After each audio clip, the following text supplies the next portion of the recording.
Halmashauri Kuu leo imefanya pia uteuzi wa viongozi kwa kufanya mabadiliko madogo ndani ya Secretariat ya Chama cha Mapinduzi. Na mabadiliko hayo tutaanza na ndugu Agrey Mwandri ambaye yeye ameteuliwa kuwa naibu katibu mkuu wa Chama cha Mapinduzi Bara, akichukua nafasi ya ndugu John Mongela.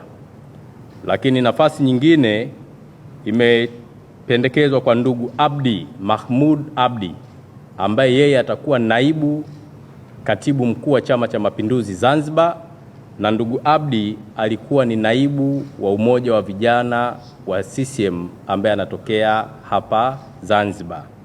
Lakini nafasi nyingine ameteuliwa ndugu Paul Chacha, huyu ni mkuu wa mkoa wa Tabora ambaye amechukua nafasi ya idara ya organization ambayo ilikuwa inashikiliwa na ndugu Isa Usi Gavu.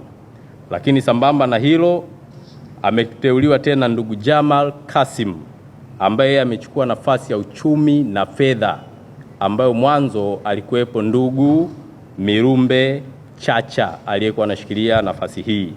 Lakini pia halmashauri kuu imeteua mjumbe wa kamati kuu ndugu Rahma Kasim ambaye amechukua nafasi ya ndugu Raila Burhani Ngozi ambaye yeye alipata uteuzi wa kuwa mkuu wa wilaya hapa Zanzibar. Lakini wajumbe wengine wa Secretariat kwa maana ya katibu wa NEC itikadi, uenezi na mafunzo ndugu Kenan Laban Kihongosi anaendelea na nafasi, lakini ndugu Rabia Hamid ambaye anaongoza idara ya Suki anaendelea na nafasi, lakini pia katibu mkuu wa Chama cha Mapinduzi ndugu Asha Rose Migiro anaendelea nafasi ya kuwa katibu mkuu wa Chama cha Mapinduzi.